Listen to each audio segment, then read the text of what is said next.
Salam.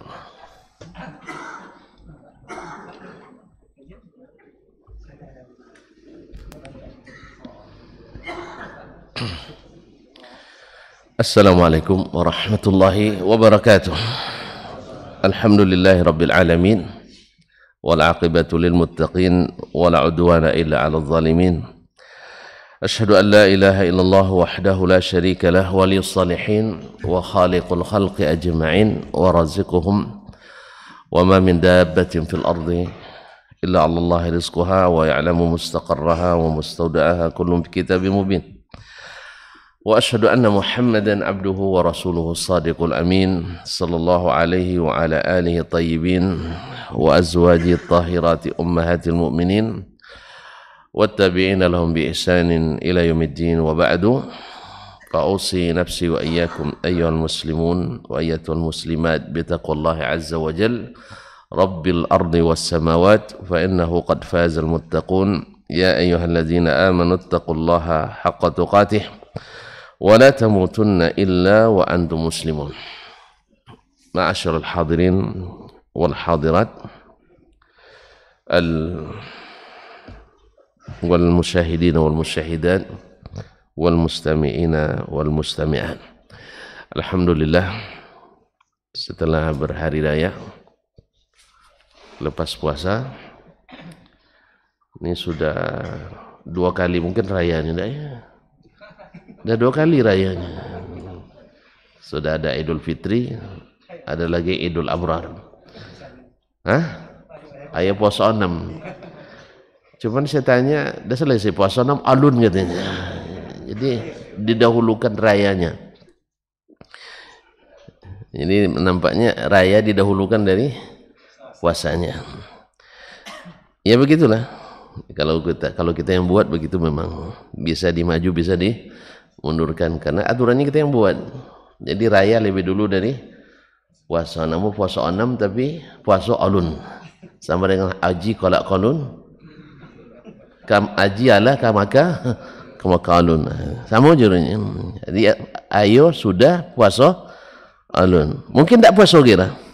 Yang penting ayo. Ala kulli hal, semoga Allah menerima amal saleh kita, mengampuni dosa dan kesalahan kita, kemudian menutupi aib dan kekurangan kita. Amin ya rabbal alamin. Kaum muslimin dan muslimat dirahmati Allah Subhanahu wa taala, salawat dan salam kepada baginda Rasulullah sallallahu alaihi wasallam, para anak istri keluarganya dan keturunannya, para sahabat, para tabi'in dan siapapun yang setia mengikuti dakwahnya, mengikuti sunnahnya. Semoga kita termasuk di antaranya, amin. Sebelum kita mulai, saya ingin mengucapkan selamat Idul Fitri Al-Mubarak. Taqabbalallahu minna wa minkum salihal amal. Kaum muslimin dan muslimat, rasanya lama sekali libur Pak. Ketika tanya oleh Pak Komandan, ngaji besok atau tidak? Saya bilang ngajilah. Gimana Pak? Pas enggak? Atau diundur lagi? Iya, enggak, kalau mau libur lagi kita undur lagi. Saya cukupkan sampai di sini. Nah. Taib. Alhamdulillah. Mengaji ini adalah kebutuhan kita. Sebagaimana jasmani kita membutuhkan gizi, rohani juga kita lebih membutuhkan, seperti kata Imam Ibnul Qayyim rahimahullah. Sama kita yang duduk di sini dengan yang duduk di situ sama-sama membutuhkan tetap mengaji, karena mengokohkan, menguatkan dan mengingatkan. Mudah-mudahan bermanfaat. Wa dzakir fa inna dzikra tanfa'ul mu'minin. Ma'asyiral kiram, masih dalam babul mansus fil kitabi dallatis sunnah ala annahu innama yuradu bil khas. Sesuatu yang disebutkan dalam Al-Quran secara nas, secara teks, kemudian as-sunnah menunjukkan bahwa yang dimaksud dari yang umum itu adalah makna lebih khusus. Alinea terakhir, qala al-Imam Asy-Syafi'i rahimahullah ta'ala, berkata imam kita Asy-Syafi'i rahimahullah, thumma kanat li Rasulillah sallallahu alaihi wasallam, atau sebelumnya biar nyambung dengan yang sebelumnya, fadallatis sunnatu ala anna Allah jalla thana'uhu arada bi ihlalil bai'i ma lam yuharrim minhu. Ketika Allah SWT menyebutkan wa halallahu al-bai'a wa harrama ar-riba, kemudian la ta'kulu amwalakum bainakum bil batili illa an takuna tijaratan an taradhi minkum, dan ayat-ayat lain yang menghalalkan jual beli secara mutlak, yang menghalalkan transaksi jual beli secara mutlak, seolah-olah semua jual beli halal dan sah. Ya, karena memang di sini para ulama menarik kaidah al-aslu fil asya al-ibahah. Hukum asalnya segala sesuatu yang bersifat hubungan antar sesama, hukum asalnya adalah boleh. Hukum asalnya boleh. Illa ma dallat dalilu ala al-mana' atau ala hadr, kecuali ada dalil yang melarang. Maka kita ingatkan kembali, bila masalahnya masalah duniawi semata, hubungan sesama kita, maka pertanyaan yang ditanyakan jangan tanya mana dalil yang membolehkannya, karena Allah sudah dan Rasulnya sudah buka seluas-luasnya pintu itu. Itu misalnya makanan, ya, makan aja lah asal tidak ada dalil yang mengharamkan. Nah, bila kita sedang makan, tiba-tiba ada rancu katanya, ini nggak boleh dimakan. Pak, ini makanan saya sejak 7 keturunan lagi. Apa dalil yang mengharamkan? Misalnya orang kita yang ada yang tidak suka pecal, misalnya lontong pecal, ada yang tidak suka? Hah? Suka semualah, dari Merauke sampai Maroko. Enggak, dari Merauke sampai ke Aceh lah, suka lah yang namanya lontong. Makanya hari raya kita, hari raya lontong memang. Ketupat lontong, Pak. Jadi kalau tak ada lontong, coba lihat kalau khatib lama khutbah nanti, ibu-ibu gelisah, basi lontong kami Ustaz katanya. Iya, selalu lontong jadi alasan itu. Ya, anak pertama pulang dulu, khutbahnya agak panjang-panjang, Pak. Ya, karena ada sebagian ibu-ibu kirim SMS waktu itu, Ustaz lontong kami dah basi katanya. Habis itu saya kurangi dari setengah jam menjadi 45 menit. Nah, dulu temponya lambat, nah, jadi saya percepat, jadi 45 jadi 30 menit, karena temponya dipercepat. InsyaAllah akan semakin singkat, kecuali waktu yang membutuhkan. Baiklah kaum muslimin dan muslimat dirahmati Allah. Jadi kalau ada kita sedang sarapan lontong, tiba-tiba ada yang bilang tidak boleh makan lontong, katanya dulu tidak bolehnya secara syar'i atau tradisi. Misalnya dia bilang syar'i, apa dalil yang melarang? Jelas? Sebaliknya urusan hubungan dengan Allah tabaraka wa taala, Allah tutup, tidak boleh hukum asalnya. Maka setiap agama yang dibangun di atas ijtihad manusia tanpa ada perintah dari yang menerima agama itu, Allah tabaraka wa taala, maka ditolak. Jelas kan? Agama-agama di luar Islam ini hasil pekerjaan siapa? Hasil pekerjaan manusia. Diterima apa enggak? Hah? Diterima apa enggak? Enggak. Jelas? Enggak diterima. Apa sebab? Karena hasil kreasi kita. Agama Yahudi, agama Nasrani, asalnya agama samawi. Betul? Tetapi setelah dirubah dan setelah dinasakh, masih diterima? Masih diterima? Tahu dari mana? Pokoknya tidak sebagai agama di kita tidak diterima gitu ya. Hah? Tidak diterima. Apa pasal? Karena mereka yang menurunkan At-Taurat kepada Nabi Musa, yang menurunkan Injil kepada Nabi Isa alaihi wassalam, sudah membatalkan itu. Sudah menasakhnya dengan datangnya Sayyiduna Muhammad sallallahu alaihi wasallam, maka tidak diterima. Berarti hukum asalnya hubungan agama, masalah agama dilarang kecuali ada dalil yang boleh. Jadi kalau ada nanti yang melakukan suatu amalan lalu kita ditegur oleh orang, ya, Mas, ini amalan tidak boleh. Jangan tanya mana dalil yang melarang.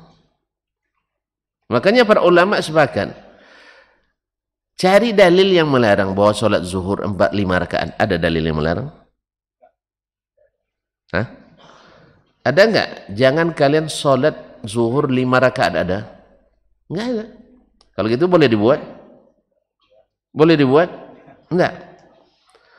Ada enggak larangan dari Nabi SAW jangan tambah sholat lebih dari 5 waktu sehari semalam?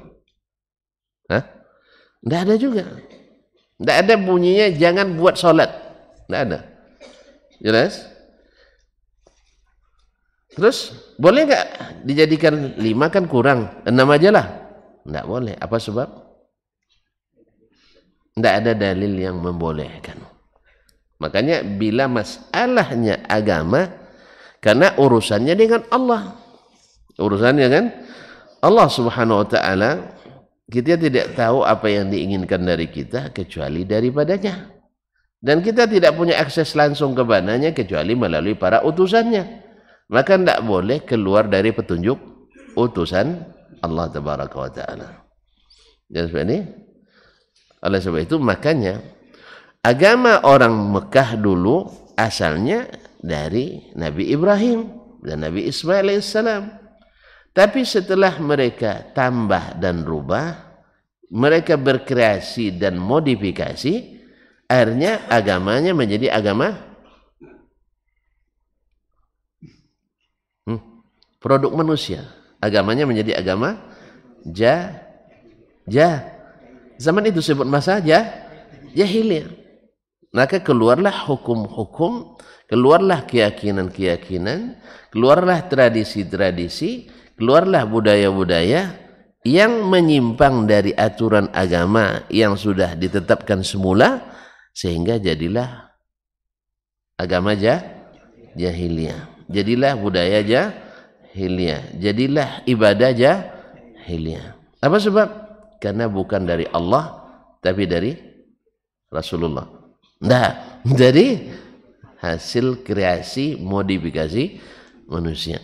Dari sini pula lah kita paham kenapa Nabi melarang kita merubah agama ini. Kenapa Nabi melarang kita menambah-nambah dalam agama ini. Kenapa Nabi melarang kita berkreasi dan memodifikasi agama ini. Karena setiap produk kita tidak diterima dalam masalah hubungan dengan Allah Tabaraka wa Ta'ala. Jelas? Kalau tidak jelas saya tambah lagi. Jelas kan? Jadi kalau ada yang mengatakan atau mengamalkan suatu amalan yang murni mencari pahala, bukan hubungan antar sesama, maka dalil yang dicari adalah dalil yang membolehkan, bukan dalil yang melarang. Ini selalu ditanyanya, apa dalil yang melarang? Apa dalil yang melarang? Ya kita katakan Allah melarang kita beribadah dengan cara kita. Tapi Allah menyuruh kita beribadah dengan cara yang Dia inginkan, bukan dengan cara yang kita. Na'budullaha kama yurid, la kama nurid. Kita beribadah kepada Allah seperti yang Allah inginkan, bukan seperti yang kita inginkan. Seperti yang Allah inginkan, bukan seperti yang kita inginkan. Tuan-tuan bekerja dan puan-puan bekerja dengan seseorang dan harap upah daripadanya. Mungkin tak kita bekerja sekehendak kita atau sekehendak pemilik kerja? Hah? Tentu sekehendak dia, bukan sekehendak kita. Kita misalnya tukang bangunan, lalu bekerja dengan pemborong. Kalau dia suruh ini plasternya, plaster apa plaster? Ya tergantung, orang Jawa bilang plaster, orang sini bilang palaster. Apalagi kita sampai nanya, ya. Dia bilang bikin 5 cm. Jelas?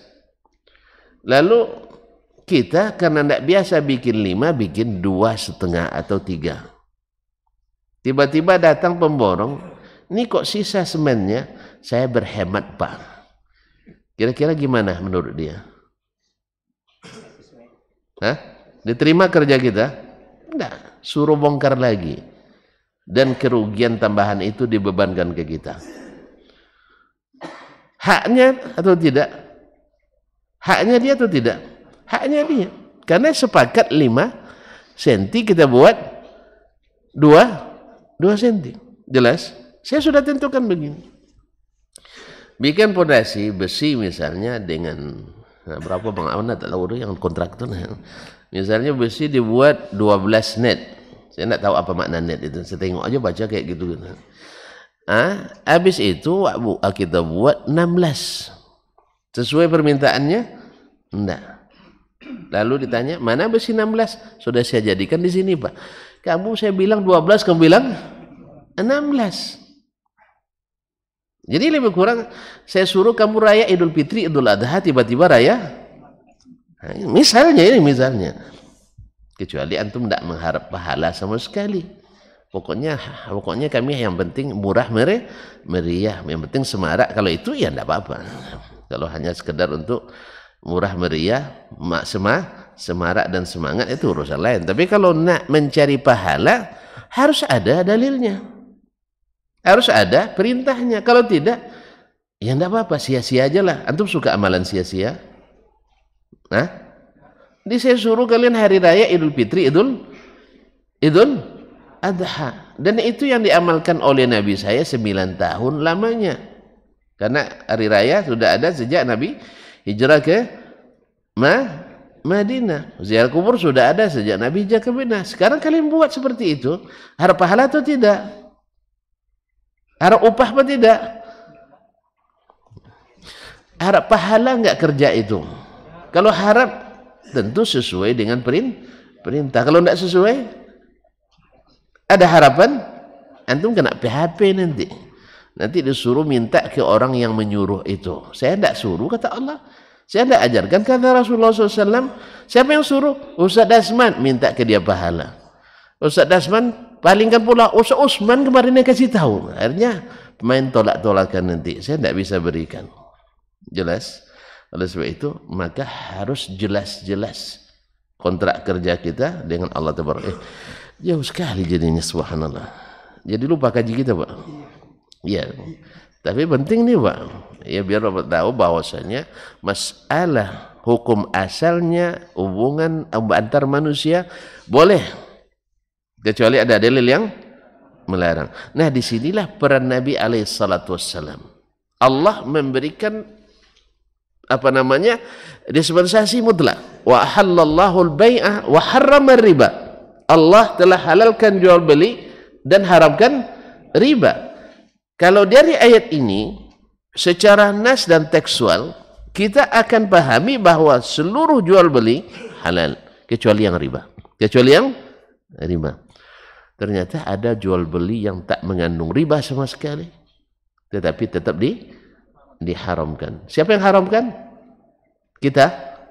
Nah, Allah Taala dan Rasulullah sallallahu alaihi wasallam.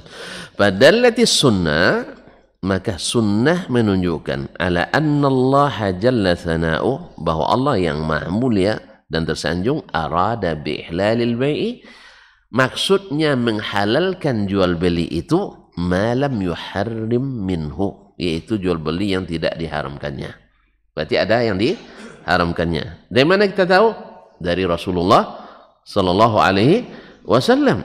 Maka di sini pentingnya kita ikut Rasulullah Sallallahu Alaihi Wasallam. Ya. Kalau tidak ikut, tidak tahu kita tafsirnya tadi. Kalau kita tidak ikut Rasul, kita tidak tahu tafsirnya. Ya, kita baca Al-Quran, yang selama tidak riba, boleh kita jual beli. Ternyata Nabi katakan, ada yang tidak riba, yang haramkan Allah melalui Rasulullah Sallallahu Alaihi Wasallam.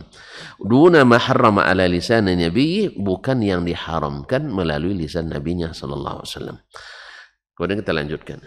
Alinea terakhir, thumma kanat li Rasulillah Sallallahu Alaihi Wasallam fi buyu'in siwa hadha sunanan.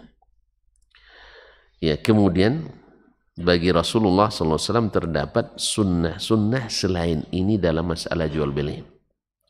Ini kalimat sunanan, kalau yang belajar nahu di pondok biasanya ini salah, ini katanya. Ini salah. Yang pastinya adalah sunanun, sebab dia isim kana. Isim kana itu marfu. Tetapi beginilah yang terdapat di dalam naskah asli dalam bahasa Arab. Naskah tulisan tangan. Jelas? Hah? Kalau orang pondok nanti disalahkan ini.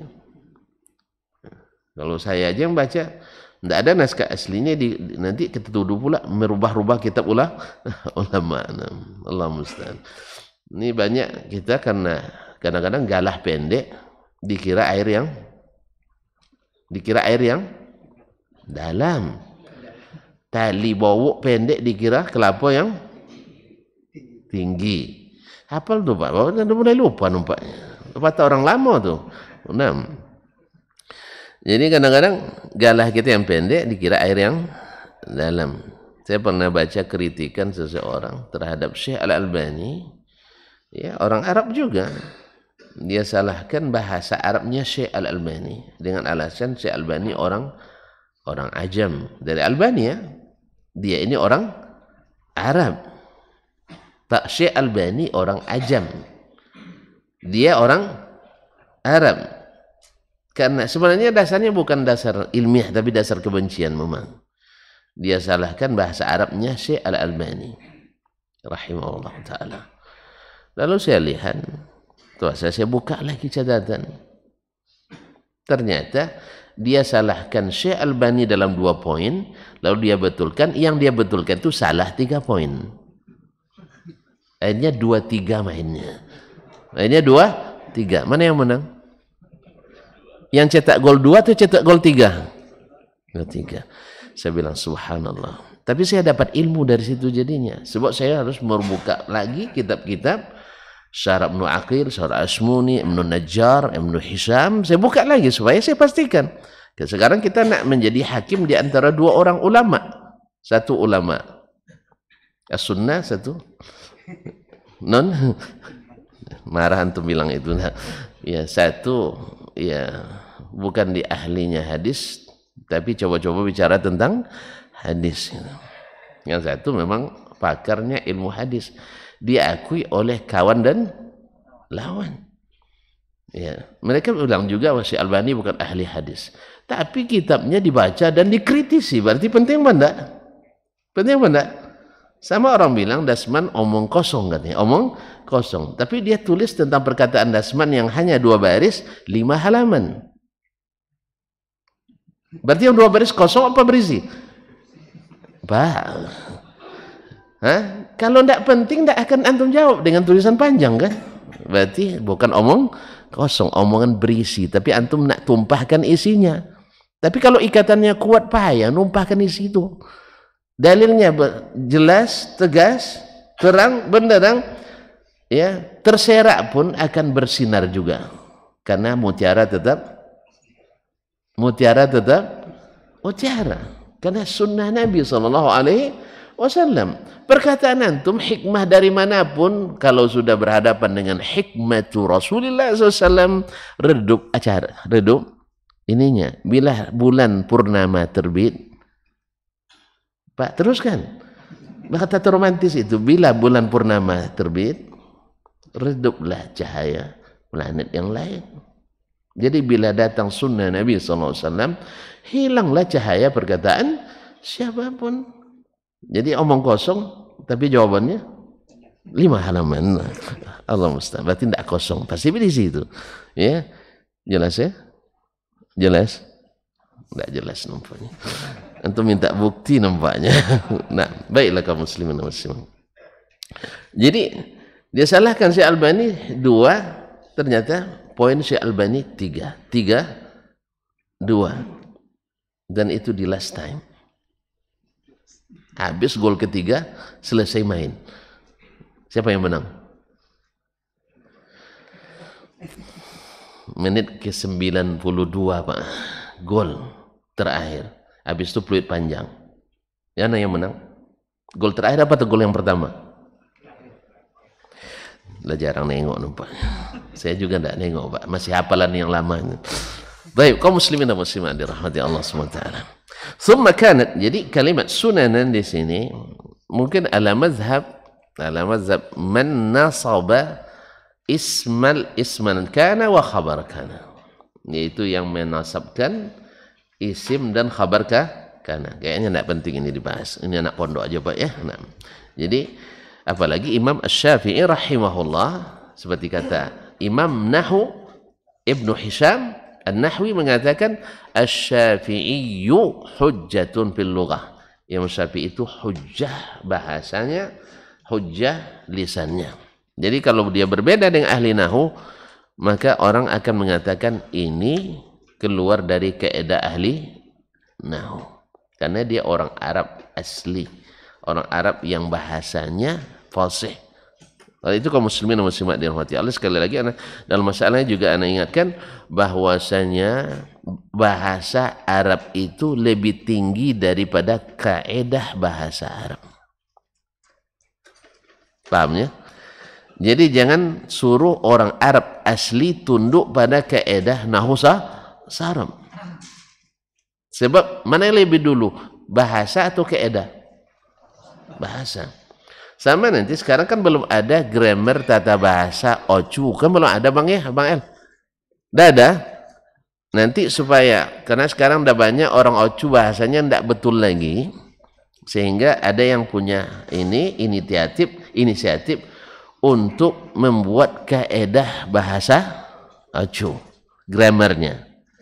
Iya kan? Ini udah rusak bahasanya. Udah banyak dia tidak paham lagi bahasa ocu. Ini orang ocu aslinya. Tapi ada banyak bahasa ocu yang dia tidak tahu. Nah, saya ada ujian dan merantau ke Pekan, hilang bahasa ocunya. Nah, yang asli. Lalu dibuat kaidah. Nah, jangan suruhkan datuk-datuk yang di kampung-kampung itu harus ikut kaidah. Kaidah harus ikut mereka. Sama juga. Kaidah fikih, kaidah usul fikih. Ya, bila bertentangan dengan Al-Quran dan hadis, maka kita katakan Al-Quran dan hadis di atas kaidah. Karena al-qawaidu al-qaidah lil ghalib. Karena kaidah itu dibangun oleh para ulama alal ghalib, yaitu pada galibnya. Tahu galibnya? Pada mayoritas masalah, bukan seluruh masalah. Maka Al-Quran dan hadis tetap di atas kaidah. Tetap di atas kaidah. Bahasa Arab tetap di atas qawaidul lughatil arabiyyah. Ini yang kadang dia anak-anak pondok tidak tahu ini. Makanya anak pondok tidak tahu, makanya perlu belajar setelah pondok. Dan belajar bahasa Arab itu yang paling bagus ke orang Arab, sebagaimana bahasa ocu ke orang, iya jelas lah, bahasa Inggris ke orang Inggris. Tapi kalau belajar antum melalui perantara orang lain, insya Allah pandai juga, cuman tidak si ahli yang belajar langsung ke orang aslinya.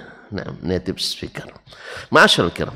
Jadi Imam Syafi'i mengatakan waqad afwan thumma kanat li Rasulillah sallallahu alaihi wasallam fi buyu'in siwa hadza sunanan.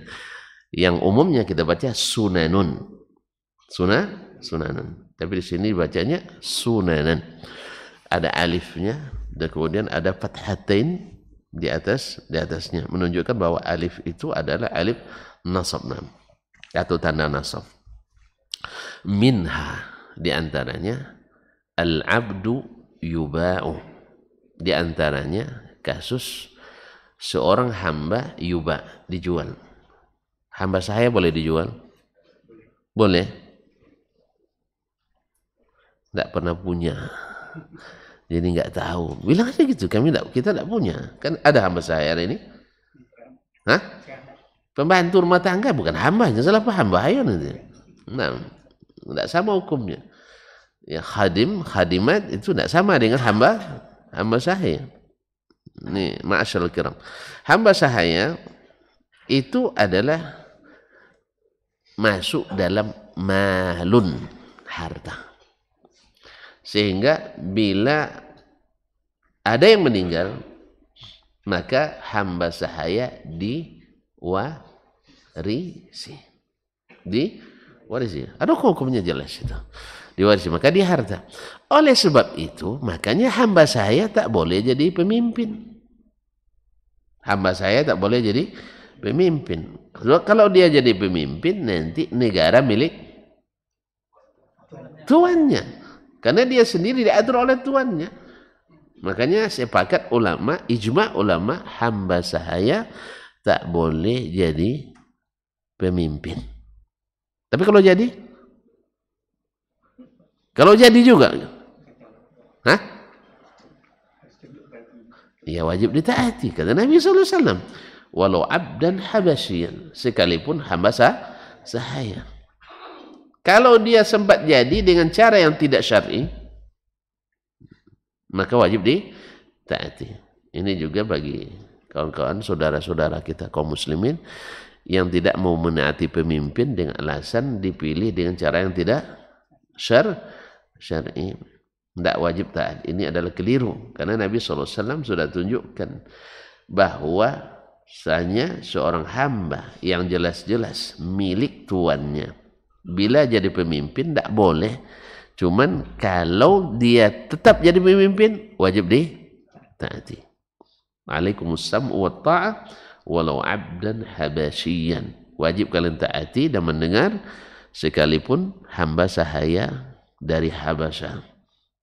Tahu hamba sahaya dari Habasyah? Mana kulitnya? Hah? Hitam apa putih? Hitam. Ma'asyarul kiram dirahmati Allah. Nah, al-abdu yuba, hamba sahaya dijual karena dia harta, boleh dijual, boleh dihadiahkan, boleh dihibahkan. Nah, wa qad dallasa al-bai'ul mushtari, penjual tidak jujur kepada pembeli, ada aibnya, bi'aibin, tidak menjelaskan kekurangannya. Falil mushtari radduhu, maka pembeli boleh mengembalikannya. Walahul kharaju bidhamanihi, dan dia boleh memanfaatkannya karena dia bertanggung jawab. Bila hamba ini hilang, bila hamba ini melarikan diri, bila hamba ini mati di tangannya, dia wajib menjaminnya. Wajib, kalau sakit dia obati, kalau hilang wajib dia cari, dan seterusnya. Nah, ma'asyarul kiram dirahmati, ternyata jual beli yang seperti ini tidak disahkan. Berarti keluar dari umumnya halalnya jual beli tadi. Siapa yang tunjukkan? Sunnah Nabi SAW. Jadi ada hamba sahaya dijual, ternyata hamba sahaya ini punya aib. Misalnya rajin mencuri, bukan rajin bekerja, bukan rajin mencuri. Rupanya dia punya aib, yaitu suka mencuri, milik orang lain atau milik tuannya. Lalu tuannya karena tidak tahan dengan perangainya ini, maka dia jual tanpa dijelaskan kepada pembeli. Sampai di tempat pembeli, tuan yang baru 2 hari dah hilang, berangkas. 20 tahun sebelum tidak pernah hilang, di baru 2 hari hilang. Ya Pak, besok hilang mobil dan seterusnya. Maka sang pembeli boleh mengembalikannya. Boleh mengembalikannya. Ini ada sebabnya, sebab urutnya seorang yang menjual hamba sahaya lalu ada aibnya tanpa dijelaskan sebelumnya. Nah, lalu dia kembalikan. Sang penjual mengadu ke Nabi SAW. Ya Rasulullah, dia sudah pakai hamba saya ini. Mana kompensasinya? Ya dia hamba saya sudah dipekerjakannya. Paham kan? Terpaksa buat contoh kalau tidak paham. Misalnya, sekarang saya beli dari Pak Edi. Ternyata dia punya aib. Cukup mencuri ya. Nah, tapi kan tidak langsung saya ketahui. Mungkin tidak langsung ketahui. Lalu selama sebulan dengan saya, tentu saya pekerjakan dia. Mungkin kerja di kebun orang, dia dapat upah. Upahnya untuk siapa? Tujuan untuk saya. Misalnya sebulan dia kerja dapat upah 3 juta. Misal. Nah, setelah sebulan ternyata ada kelemahannya. Atau ada aibnya. Menipu, mencuri, atau lain-lain. Rupanya dia sudah kena penyakit kanker kronis misalnya. Yang tidak lama lagi akan, ya kalau sudah kronis kan diponis oleh dokter kadang. Walaupun kadang-kadang ponisnya tak mesti dieksekusi, kadang dan ponis mati 2 bulan lagi, 20 tahun dokter dah mati dia masih hidup. Karena Allah yang Maha tahu tentunya. Ini kekuasaan Allah SWT. Ada orang koma 40 tahun di Amerika. Yang menungguin dia itu udah mati. Cucunya pun dah mati. Setelah 40 tahun dia hidup kembali. Subhanallah. Subhanallah. Orang dulu sudah menganggap dia mati, dia diwarisinya. Sekarang seluruh warisan yang sudah diwarisi dari kembali kepadanya. Nah, Allahu Akbar. Jadi, nah tadi kan, lalu saya kembalikan ke Pak ini. Pak, ternyata ini yang Bapak jual ke saya. Ternyata begini. Sudah stadium lanjut 4. Lanjut Pak. Taib. Lalu mari uang saya. Misalnya saya beli dengan harga 30 juta. Saya minta lagi uang 30 juta. Kira-kira Pak Edi mau enggak? Jelas enggak mau. Bilangnya enggak mau. Pasalnya sudah sebulan saya pekerjakan, masa 30 juta lagi? Ya kan itu? Nah, belum lagi saya sudah dapat keuntungan dari dia. Maka datang ke Nabi SAW. Ya Rasulullah. Qad istamala. Dia sudah memakai abdi. Maka saya minta hasil itu untuk saya. Maka Nabi bilang, al-kharaju bid-daman. Al-kharaju bid-daman. Wal-kharaju maknanya adalah kalau untuk hamba al-kasbu, yaitu hasil usahanya. Wal-amalu wal-manfa'ah, pekerjaan dan manfaat yang diambil daripadanya. Dia ingin, Pak Edi ingin ini dipotong, ya kan? Ini dipotong plus penghasilan selama sebulan itu. Kan masih kalau dikembalikan berarti masih punya. Lalu kata Nabi SAW, al-kharaju bid-daman. Bukankah ketika dia mati di tangan saya berhak nuntut Bapak lagi? Pak, berhak saya nuntut Bapak lagi? Enggak. Karena sudah di tangan saya. Berarti saya tanggung jawab. Ya kan? Atau dia sakit di masa belum saya kembalikan, saya harus tanggung obatnya. Dia lapar, saya harus beri makan. Jelas? Nah, ini namanya al-kharaju bid-daman. Hasil saya itu karena ada tanggung jawab. Ada tanggung jawab. Makanya Nabi katakan al-kharaju bid-daman. Maka hasil daripada hamba ini boleh saya ambil karena saya bertanggung jawab terhadapnya. Tapi keadaannya tidak boleh dibalik. Jangan dibilang ad-damanu bil kharaj. Tidak bisa.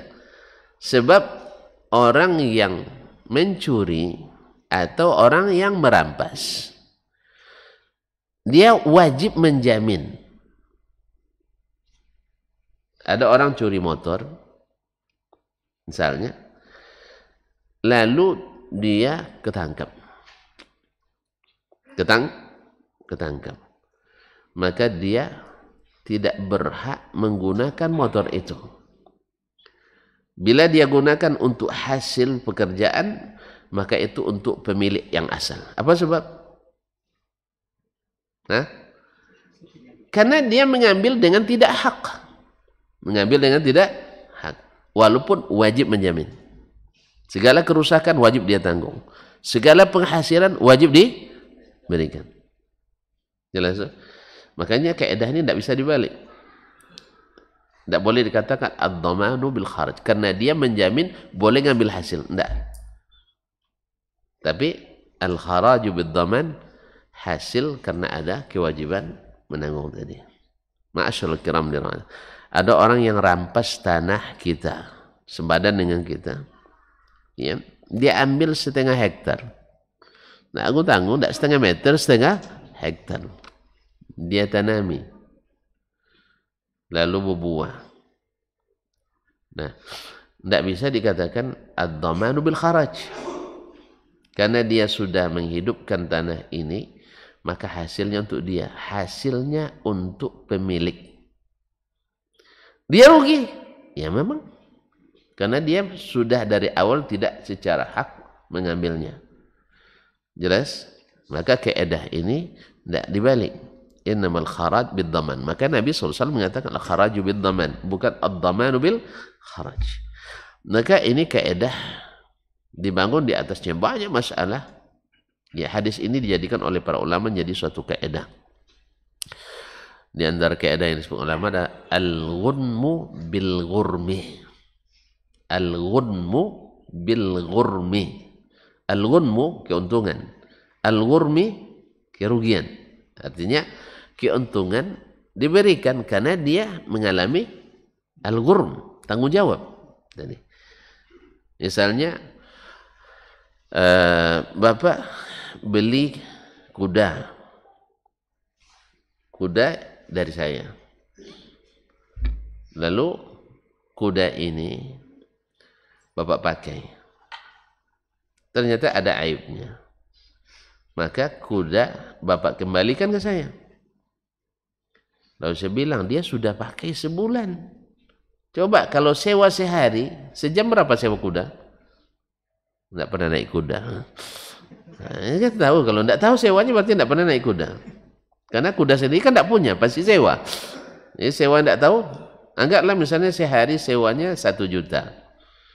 Berarti sebulan tidak ada istirahat, Pak. Menderita kuda saya sama bapak nampaknya. 30 hari kerja. Tidak ada cuti. Bapak kerja 5 hari sepekan. Ini kuda 30 hari. Masya Allah. Ini bahaya ini. Nah, dikembalikan. Anggaplah dia dapat 20 juta keuntungan. Misal, saya bilang, kalau kembalikan kuda, ikut kembalikan hasilnya. Nah, kita katakan al-kharaju bid-dhaman. Karena kuda ini, ya, kalau sempat dia mati di tangan pembeli, maka dia tidak bisa lagi mengklaim kepada orang yang menjual. Oleh sebab itu, maka penghasilan yang dia dapatkan selama itu adalah untuknya. Kemudian kuda perlu minum, perlu makan, perlu perawatan. Kalau kuda itu paling payah mandikannya, Pak. Beda mandikan bawok. Beruk. Ya, kalau mandikan tinggal lempar aja ke sungai. Kita dari daratan aja kan. Ambil tali, tarik. Cuma itulah. Jadi tamsil sama orang. Kalau beruk kita mandikan, kita tidak ikut mandi, habis itu dicibirnya kita. Ustadz pun dicibirnya. Iya, ada ustadz di Sumatera Barat. Dia cerita. Hanya pakai Pariaman katanya. Nah, nampak beruk di rumah orang di situ. Baru datang langsung dicibirnya. Nah, Ustaz ini bilang, kamu kok cibirin saya katanya. Belum kenal pun sudah dicibir. Tidak tahu saya ini Ustaz kan, tambah dicibirnya lagi. Jadi begitulah. Kata orang kalau memandikan buruk itu karena kita tidak ikut, akhirnya dia cibirin orang. Kalau kuda enggak, jangan coba-coba dorong dia, tercampak kita di tendangnya. Jangan coba Pak ya. Kalau nanti sempat Bapak beli kuda, jangan dorong dia ke dalam sungai. Harus kita yang masuk sungai dulu. Harus kita yang basah dulu. Nah, habis itu nanti baru diusap-usap kepalanya, diusap jambulnya, diusap. Pokoknya merawat kuda tuh harus lebih telaten. Karena memang dia tidak sama dengan buruk. Harganya beda memang. Harganya juga beda. Awak kalau nak ketemu buruk takut kita. Seganteng apapun, secantik apapun pasti kena cibir. Pasti kena cibir. Memang takhasusnya memang. Spesialis cibir mencibir itu memang buruk. Ya kalau ada orang suka mencibir, biasanya juga malas bekerja itu. Malas mengerjakan sehingga mencibir orang yang iya, orang yang malas mengerjakan perintah Allah dan Rasul suka mencibir orang yang mengerjakannya. Astagfirullahaladzim. Jangan diambil kaedah Pak. Ini kaedah lil ghalib saja ya, pada mayoritas, tidak semua. Allah musta'an. Jadi, nah hasil kuda tadi untuk yang membeli tadi, bukan untuk yang menjual, karena al-kharaju bid-dhaman. Contoh lain, ini banyak masalah dengan kaedah ini dari hadis Nabi alaihissalam. Syekh bertemu kambing kesasar. Pernah ketemu? Atau berharap? Berharap ada ya? Nah, dalam keadaan hamil. Pas antum temukan, lahir kambingnya. Jelas? Atau dia bawa anak lah, anak kecilnya. Antum selamatkan. Lalu diumumkan selama setahun. Siapa yang kehilangan kambing? Setelah setahun, nggak ada yang datang mengklaim itu. Nah, ada yang mengklaimnya. Sehingga antum berhak untuk memilikinya. Memilikinya. Setahun hamil pula kambing itu, Pak. Lahir pula anaknya. Pertanyaannya, anak kambing yang pertama milik siapa? Anak kambing kedua milik siapa? Nah, terapkan kaidah ini.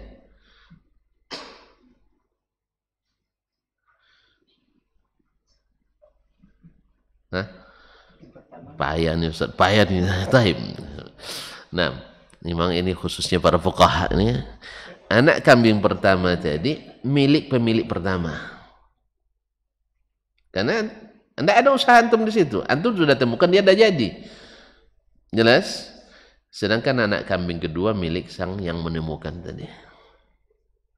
Artinya, bila datang pemilik asli nanti setelah setahun diumumkan, maka dia berhak dapat berapa kambing? 2. Induknya dan anak yang lahir sebelum antum temukan tadi. Anak yang lain milik siapa? Milik yang menemukan. Al-kharaju bid-dhaman. Itu untung dia selamatkan kambing antum. Cuman kalau antum menjadi orang ikhlas, ya kan beda nih lagi. Ya, antum kembalikan semuanya.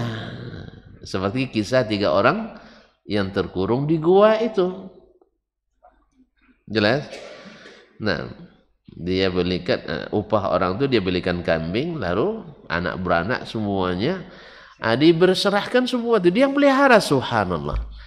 Ya Allah, kalau engkau tahu itu saya lakukan murni karena ikhlas kepadamu, maka selamatkanlah kami. Maka Allah berikan.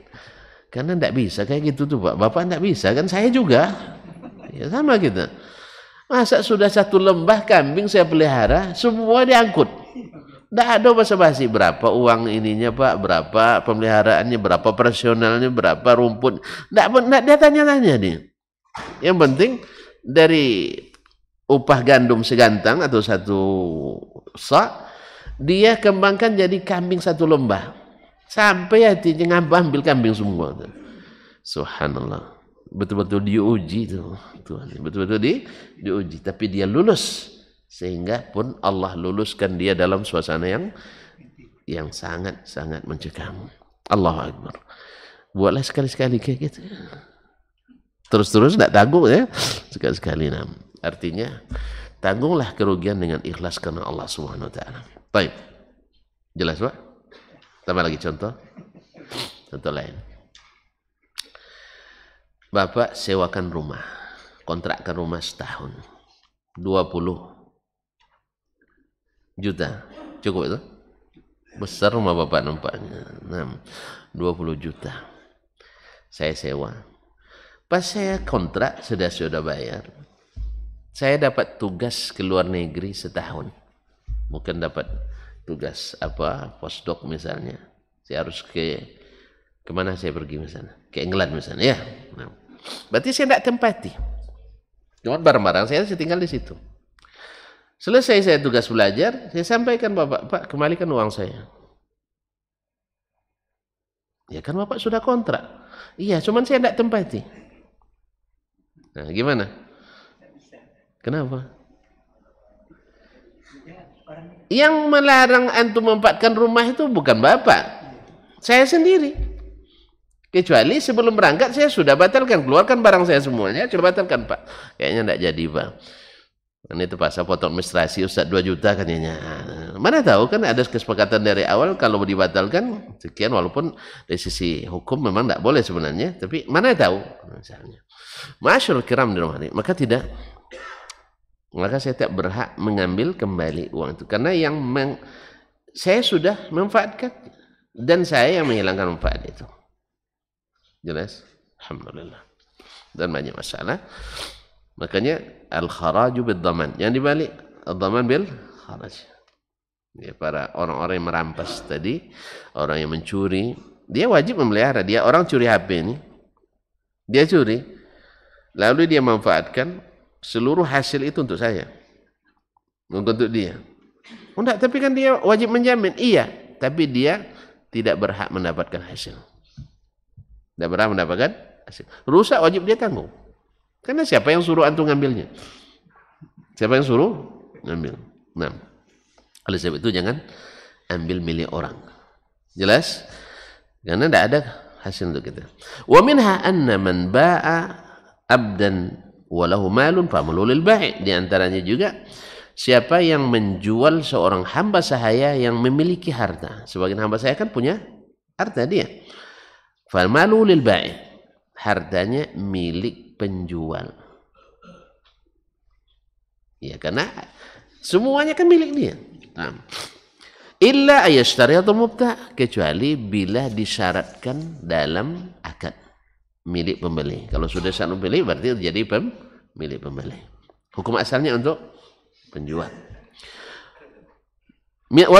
Makanya bila seandainya Bapak beli seorang hamba sahaya misalnya di zaman dulu, ternyata dia bawa uang yang tidak diketahui oleh tuannya, maka pemilik kedua wajib mengembalikan.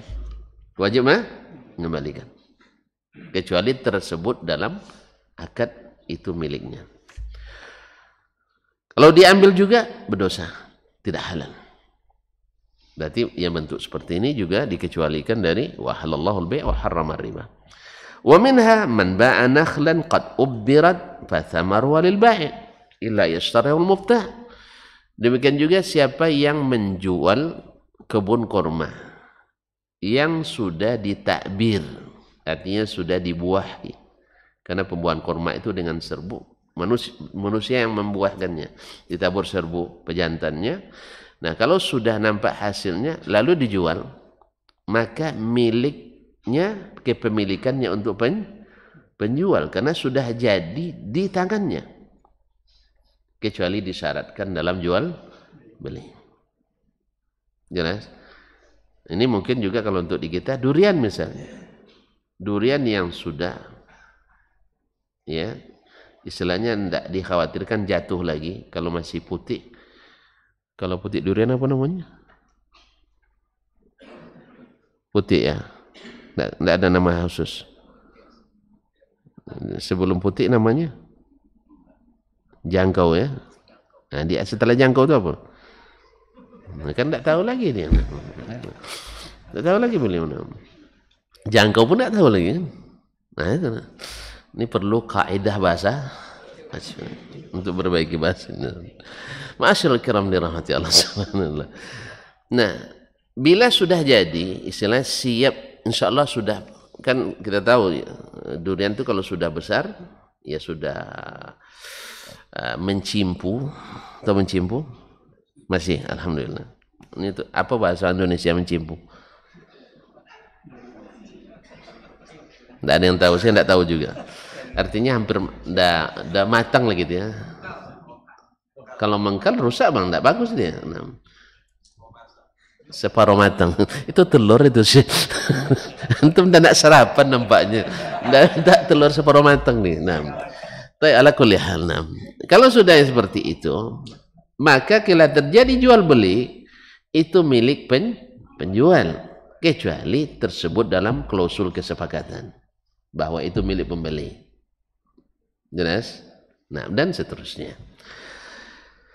Laziman nasul akhdhu biha. Ini wajib diambil atau dipegang oleh kaum muslimin. Aturan ini. Walaupun tak tersebut dalam Al-Quran, tapi tersebut dalam sunnah Nabi sallallahu alaihi wasallam. Bima alzahumullah minal intiha ila amri. Karena Allah perintahkan kita menyelesaikan masalah dengan sunnah Nabi sallallahu alaihi wasallam. Termasuk berselisih dalam agama sekarang. Terjadi khilafiyah di antara ulama, kita selesaikan bersama Nabi SAW. Cuman sayang, dah berjumpa pun sama Nabi tidak selesai juga. Semakin bawa hadis semakin berselisih paham dia. Itu pahamnya kamu katanya, gitu. Dikiranya itu pahamnya kita. Nabi SAW bilang begini jelas, lalu dikatakannya itu pemahaman kita. Ya, apa boleh buat? Nabi sendiri pun dulu menjelaskan bagi orang yang tidak mau menerima, tidak jelas juga, apalagi kita. Ya, Nabi menjelaskan dengan bahasa terindah, bahasa terhikmah, bahasa terhalus, akhlak termulia, menjelaskan kepada manusia pada hari itu, tidak jelas juga bagi sebagian yang tidak mau beriman. Apalagi sekelas-kelas kita, akhlak setengah baik. Iya, cerdas setengah. Iya, bahasa kita setengah fasih. Bahkan tidak sampai setengah fasih kadang. Jadi kalau tidak jelas juga wajar. Nah, dan tidak mungkin lagi kita panggil Nabi untuk datang ke masjid kita. Ya Rasulullah, sudah puas ya jelaskan. Tidak juga mau jelas bagi jemaah katanya. Ya, lalu dia katakan, saya pun dulu jemaah Masjidil Haram di awal-awal tidak jelas juga bagi mereka. Coba Nabi jelaskan di Masjidil Haram, malah dipersekusi Nabi, dipersekusi. Padahal Nabi afsahul Arab, paling hikmah, paling mulia, paling lemah lembut, rahmatan lil alamin. Tapi tidak jelas juga, kecuali bagi yang mau menerima. Ya, seperti Abu Bakar. Kalau betul itu Nabi yang katakan, pasti benar. Tidak usah pakai logika dengan saya Abu Jahal katanya.